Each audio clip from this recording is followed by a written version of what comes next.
Hello guys, welcome back to my channel Rumi বিয়ারিস blog. এই ব্লগটা তোমাদের দেখতে আশা করি ভালো লাগবে। আজকে তোমাদের একটা নতুন ব্লগ তোমার শেয়ার করছি, একটা অন্য রকমের ব্লগ।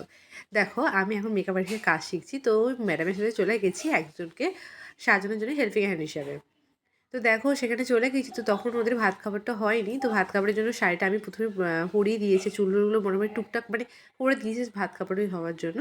তো দেখো, ভাত খাবার অনুষ্ঠানটি হচ্ছে, তো কমপ্লিট প্রায় হয়ে গেছে। আর দেখো, এখানে একটা ক্যামেরাম্যান দাদা, তাকে একটু হেল্প করে দিচ্ছিলাম ওনার ভিডিওটা করার জন্য।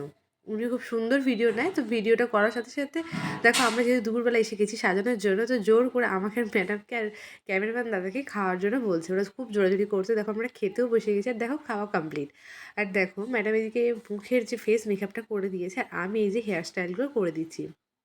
এর আগেও আমি একদিন গেছিলাম একটা পার্টি মেকআপে, তো সেই ভিডিও তো নেওয়া হয়নি, তো সেটা তো আমি শেয়ার করতে পারলাম না। তো পরে নেক্সট যেদিন দিয়েছিলাম সেই ভিডিওটা তোমার সাথে শেয়ার করছি। তো দেখো, আমি ক্রিমিংটা ফার্স্টে করে নিয়েছি।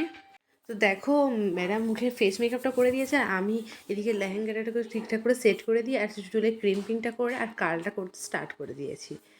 তো তোমরা দেখে জানাবে ঠিক কেমন হয়েছে। আর তোমরাও যদি আমাকে বুকিং করতে চাও, অবশ্যই আমাকে কিন্তু ইউটিউবে তোমরা জানাতে পারো মেসেজ করে।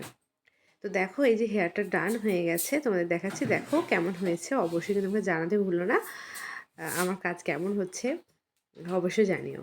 তো দেখো, এর কমপ্লিট হয়ে গেছে। আর এখানে যে দেখো, এটা হচ্ছে রিসেপশন ব্রাইড, এটার জন্য এই দিদিটার জন্যই আমরা ওখানে গিয়েছিলাম। তো এখানে পার্টি মেকআপ ওটা ছিল। তো দেখো, ও রিসেপশন যে দিদিরা, সেই দিদিটার আমি ক্রিমিংটা করে নিয়েছি। আর আমি দিদিটাকেই বললাম একটু ভিডিওটা তুমি নিয়ে নাও। তো দিদিটা দেখো ভিডিও নিচ্ছে, আর দিদিটা খুব খুব কিউট ছিল। দেখো, দেখেই বুঝতে পারছো, বেশ মুখটা খুব মিষ্টি ছিল, তো ভালো লাগছিলো। তো দেখো, হেয়ার স্টাইলটা এবার স্টার্ট করে দিয়েছি, ক্রিম্পিং করার পর কার্ল করে দিচ্ছি। তো দেওয়ার পর আর একটা পার্টি মেকআপ করার জন্য রেডি হচ্ছে, আর একটা পার্টি মেকআপ, তারপরে ওনার চুলটাও করে দেবো। এই হচ্ছে ব্যাপার। তো সেদিন একটা অন্যরকম একটা ফিলিংস, তো কখনো তো কখনো যায়নি।